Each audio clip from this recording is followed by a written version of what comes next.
Hello again everyone, and welcome to my next video. This will be part 6 in the ongoing series which I analyze Rabbi Gestetner's response to the corrupt rabbinic judges who put out the COLLIVE video recently, falsifying halacha in matters of Jewish divorce. My aim in producing this video series was for it to become a valuable tool in demonstrating to the public some of the lies, fabrications, and the invention of halacha out of whole cloth that the rabbinic charlatans have been up to in the area of Jewish divorce. Rabbi Gestetner, in his Hebrew letter attached below, has not only refuted the statements of these malevolent actors in that video, but also backed up his words with authentic citations from great sages of previous generations. So let us get right into it now with statement number 12.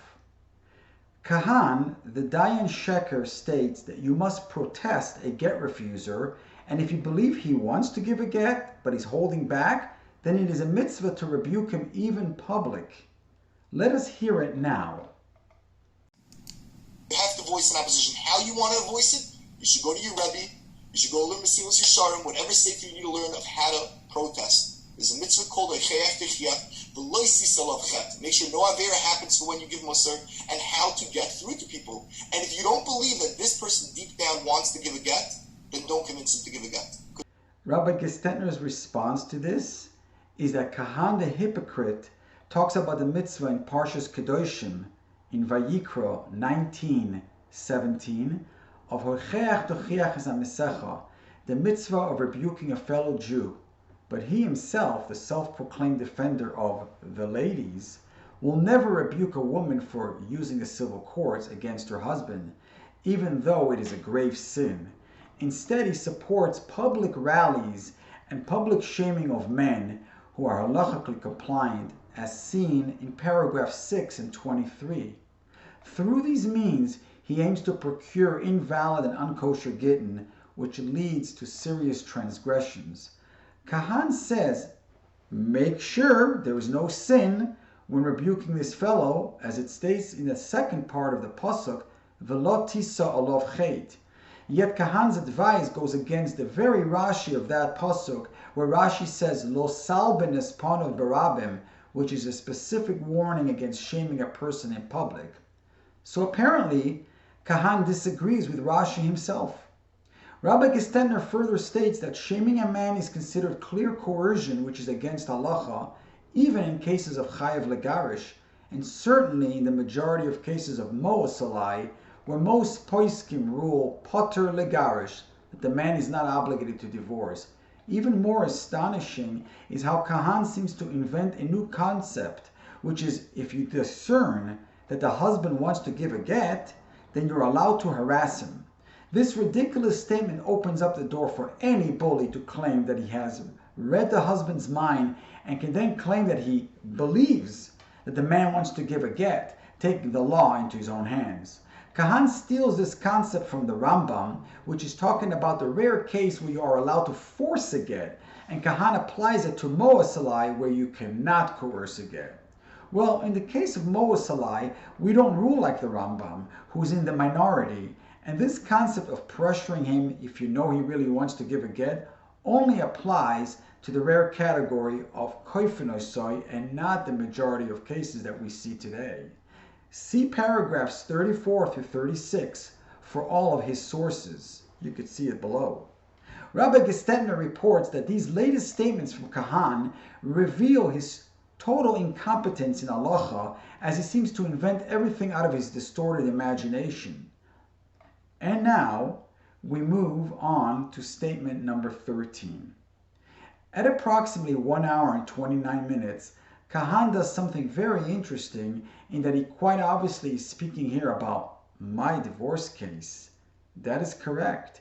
He's speaking here about yours truly, the humble host of this channel. Listen carefully now to what he says. You know what I have found? All the people are holding back Gittin. They're busy watching this show. They're on YouTube. They're on every single article, writing their opinion. I know a guy, 18 years I think he's separated. Rabbi Jacobson knows who he is also. He's already married, and he's the busiest person with his first wife, who he still didn't give a get. Rabbi Gestetner's response is, The person that Kahan is speaking about, namely me, has done everything according to halacha as dictated by his bezdin. His wife, meaning Lonna Ralbag, has litigated in civil court against the Torah. A bezdin has placed an illegitimate seruv against this husband, me, when they were supposed to put a seruv on his wife for her Torah violation. He also remarried with the bezdin's permission under the halachic guidelines of a heter me'arabanim applicable to a moredes, and is not obligated to issue her a get until she mends her halachic infractions.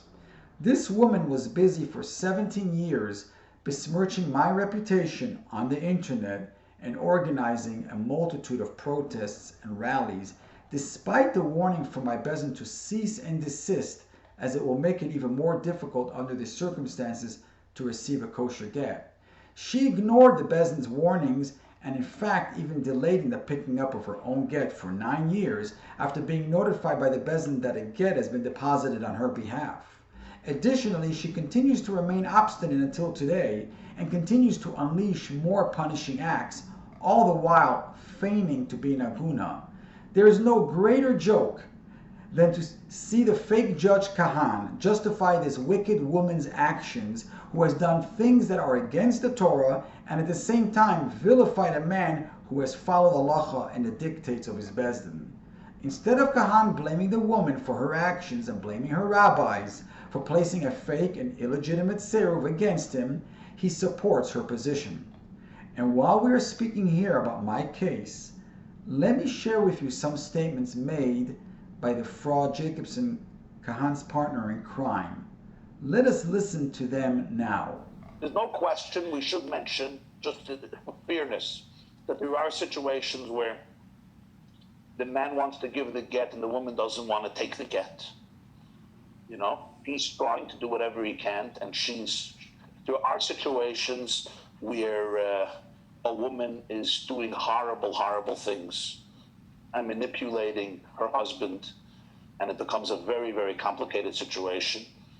And, you know, he feels that the only thing he has is the get. And, you know, you really have to, I'm not a posek, so I'm not going to give an opinion about this case or that case because I don't know. I'm not an authority on this. But, you know, we have to be sensitive to the fact this shouldn't be about, you know, bashing men. I'm a man. We're not trying to bash men. And I'm not trying to bash anybody. But this is about when you see a person, and you ask the person, well, is there something? I understand that there are debates, there are disputes. There's question about custody, question about children, there's question about money, legitimate questions. So there's a system of how you deal with it, but show up. For a person not to show up completely in any form or fashion, it breaks down the whole foundation of halacha. And that becomes a travesty. If somebody is being summoned, they have to respond. Whatever the response al pi Torah is, as Rabbi Khan said, there's various alternatives. You have another bezdin, you want zabla. Okay, there's various alternatives. But not to respond, this means there's absolutely no ability to get closure. There's no ability to get justice. I could remain in chains for 60 years, till my last breath, because this person decides they're not responding. They're going to ignore. So this is literally, we all become accomplices of torture, or a woman or a man. For 10 years, 20 years, I don't know. And I think every single one of us needs to stand up to all Gett abusers. And if you're not sure, find out. Do the research. If a person is showing up and following halakha, and it's the woman's fault, okay? In my response to these statements, it appears that Jacobson is a hypocrite just like Kahan and did not do his due diligence in finding out any details about my divorce before he ridiculed and slandered me in his video statements. You see, I don't care what this rabbi or that rabbi told him about my case. The fact is that after hearing the statements he made on video, he comes across to anyone listening to him as a duplicitous fool and a liar for not following his own words. So let us now go over some of the pertinent facts and see if they match any of his words of wisdom.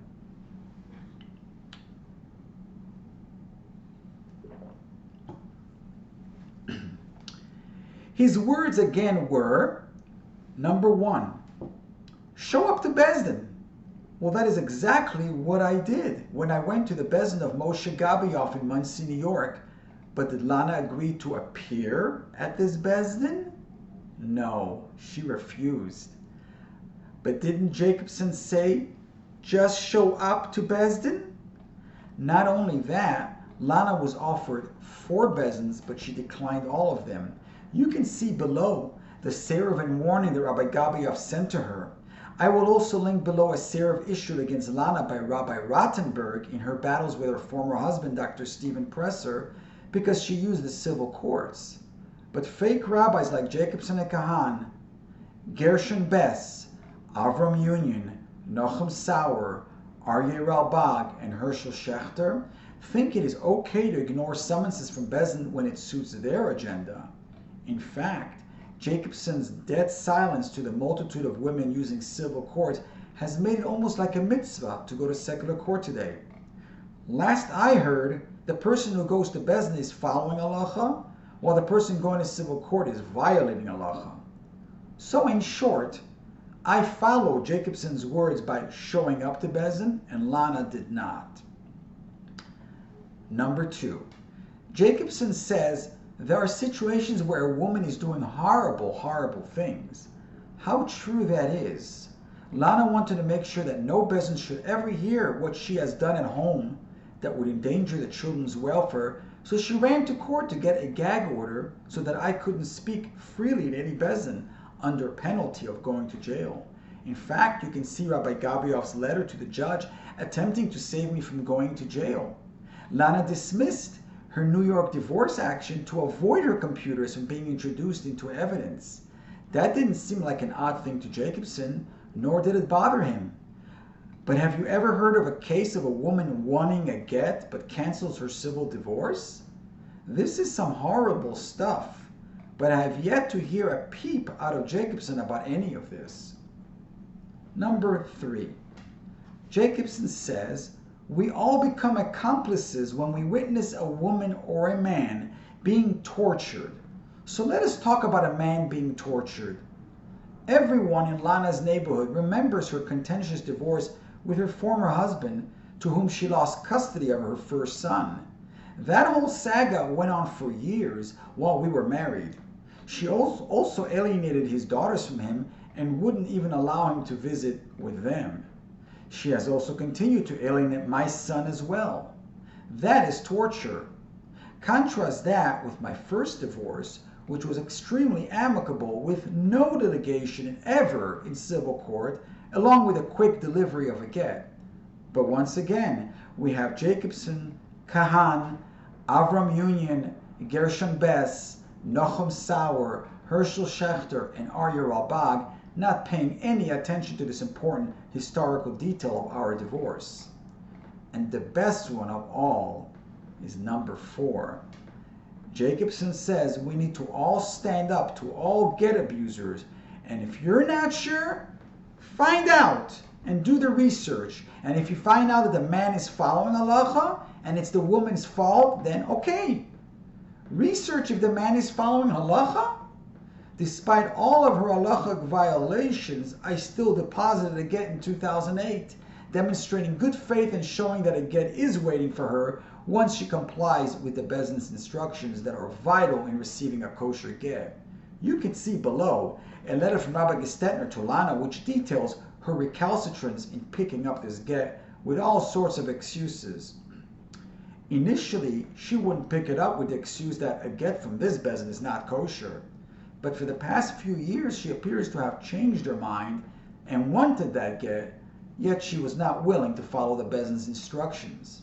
From these statements that Jacobson said, and which you all have heard, it becomes obvious that he is either a liar or otherwise did not research my case before he began labeling me an abuser and get refuser. Did Jacobson ever learn the halachas of divorce? Did he ever have the decency to call my Beis Din to inquire about any details of my case? Of course not. Instead, he simply relied on Kahan, who is a novice dayan trained by the Rabbanut, an outfit that violates these halachas on a daily basis. This same Israeli Rabbanut has coordinated kidnappings and beatings of men right here in the United States with the help of Avi Ralbag and Mendel Epstein and Martin Walmark of the New York divorce coercion gang, most of whom were incarcerated for their criminal actions. Multiple Rabbanim have already stated that all of their gittin are invalid. It is this same Rabbanut, the one who on a daily basis violates these halachas and produces mamzerim, that has groomed Avi Kahan, and this is the one who Jacobson relies on for his rulings? Shame on him for embarrassing innocent men with his accusations before researching the facts. But what is even more mind-boggling than any of this is to hear Lana on the one hand proclaim herself as an aguna, but on the other hand states, "I'm free." Let us listen in on this woman who cannot seem to make up her mind about what her status is. And by the way, pay close attention to the annulment video, the second one, where the subtitle says, Lonna Kin, a former aguna. My name is Lonna Kin, and I am an aguna.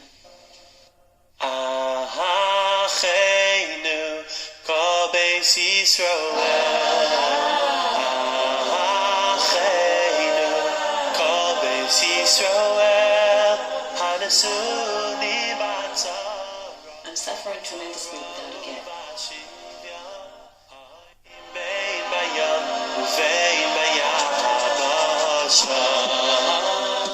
Watching him move on with his life while leaving me chained is the most difficult thing I've ever experienced.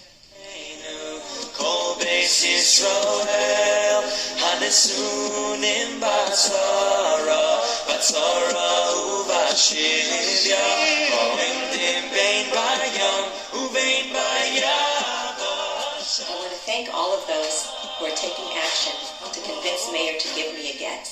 Before I married my ex, they seemed very sweet, kind, considerate, very aggressive, verbally, physically. When the local Bate Din have simply said there's nothing more we can do, they have closed their doors, there should be at least some place that is not part of the local community and the local politics, like the IBD, that comes in and says, you know what, we're going to look at this case, we're going to hear all the evidence and see if there is some hope. The aguna issue is a violation of human rights. A husband who has in his hand the future of the woman and the children is nothing more than a tyrant. The premise of the IBD is that many of these cases can be solved, but you must use every key that Allah provides. I do believe 100% that IBD gives women like me hope. I am free. Thank God, I'm free.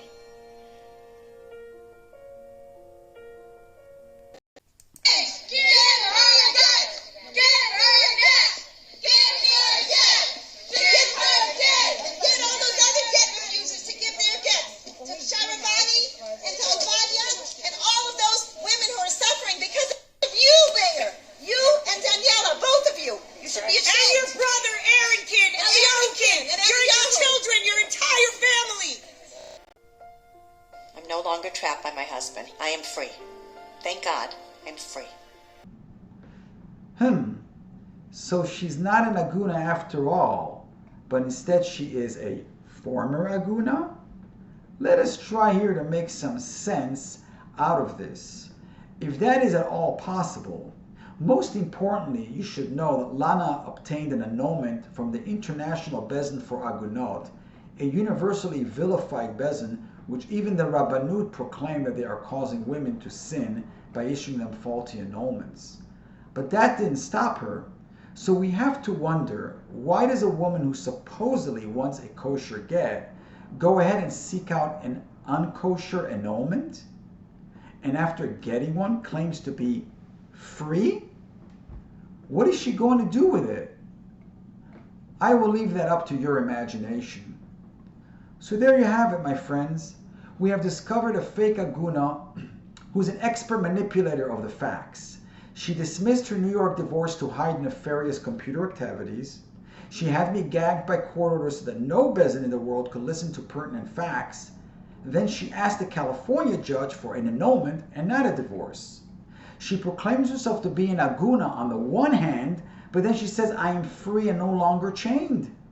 She does not want to come to bezin to pick up her get with simple instructions issued by Rabbi Gestetner, which you can all read and see for yourself in his letter.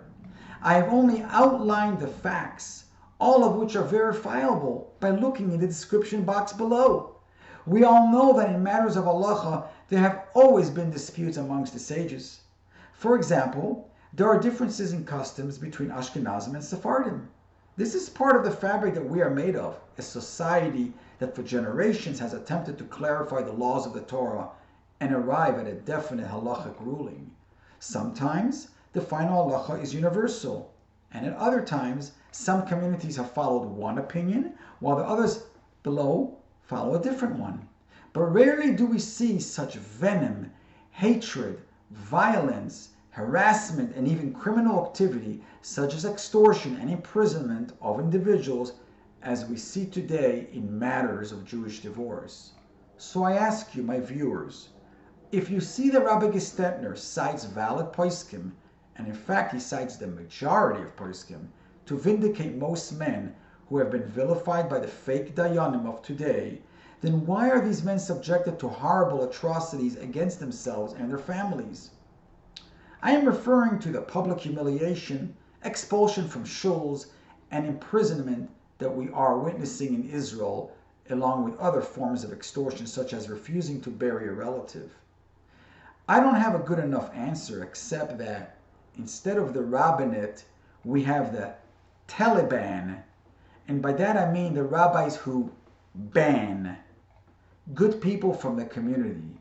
The sages in Masechet Avot warned us to not take positions of power and to not use the Torah as a pickaxe to hurt anyone. Along these lines, we read recently in Parshas Shoftim, Shoftim v'shoitim titan lecha b'chol she'arecha, asher Hashem Elokecha noisen lecha lishvatecha, v'shoftu es ha'am mishpat tzedek. The Torah commands us to set up a judicial system containing righteous judges. Now pay close attention to the words the Torah uses. You should set up for yourself a judicial system of righteous judges. It does not say that every Moshe, Shmuel, and David can hang up a sign and open up his own Bezdin. We, in the community, must handpick these judges and make sure that they are honest ones. Instead, we find ourselves living in a world of corrupt Dayans who establish themselves as Talibans, self-anointed bullies who feel empowered enough to wield the ban hammer over anyone that they wish to coerce them into complying with their fake and anti-Torah halacha. And why do they do this? The answer is their incessant need to prostrate themselves to the almighty dollar and to the latest form of idol worship known today, which is feminism. That is the only way to explain the hatred, violence, harassment, and criminality that we are seeing exclusively in matters of Jewish divorce. Who cares then if a central feature of Jewish tradition has always been the differences of opinion and customs, if a multi-million-dollar industry is at stake? That is exactly what Jewish divorce has become. And if anyone dares to threaten the rabbi's business interests, well, they must be dealt with. Just imagine for a moment if you were a pharmaceutical company making billions in profit off a chemotherapy drug, and then a person comes along who discovers a plant with medicinal value that has the same efficacy as the chemo drug in eradicating the cancer. What do you think will happen to that person and his plant? You guessed it. Because make no mistake, if every man were to invoke his halachic rights as per the poskim, and every bezdin would follow the authentic halacha, it would create a tremendous problem for these women and their handlers in not being able to procure for them a kosher get. They commit too many halachic violations through the pursuit of civil litigations, which causes such immense halachic damage to themselves, which they cannot or refuse to repair. then they lose the right to a get, unless restitution is made. The fake dayanim will essentially go out of business or be rendered useless with such halachic arguments, and therefore have instead chosen the path of anti-Torah rulings in order to overpower those that cite the authentic poskim. This is exactly why Rabbi Gestetner and I have taken it upon ourselves to get into the details of these lies and fabrications of the fake dayanim and rabbis in order to illustrate for you with authentic citations why and how they twist halacha to meet their goals, which is to dominate the lucrative business of Jewish divorce. Rabbi Gestetner and I have been vilified, discredited, and been subjected to all forms of harassment because we dare to expose their lies and evil schemes. So if you are a newcomer to this channel, I invite you to subscribe and view all my other videos, and especially the others in this series, in order to better acquaint yourself with the rabbinic corruption. Hopefully, you will be able to equip yourselves, your family, and your friends with the knowledge and fortitude to not only withstand the bully tactics of these Taliban rabbis, but to also prevent the issuance of an invalid get, which results in some of the most serious sins that a Jew can commit in his lifetime. Being that we are on the threshold of Rosh Hashanah, the Jewish New Year, I have a message for all the aforementioned rabbis who have aided and abetted Lonna in her false narrative. The message is, at the end of the day, you are all guilty for this 17-year saga. The truth has now been told, and the facts speak for themselves. It is up to Lonna and the above rabbis to decide whether we will have to wait another 17 years, or maybe they can all do some introspection over Rosh Hashanah about what their fate will be in the next world for murdering an innocent man by their incessant fabrications about this fake aguna business. However, if they decide to continue with their lies and with their illegitimate siruvim, then they should know that they can reliably expect a reaction from me. And that will be that I will always stand steadfast in defending the truth and the honor of the Torah, which demands strict adherence to the authentic halachas relating to Jewish divorce. So thank you for watching. At this time, I want to wish you all a sweet new year, and of course, see you all in the next video.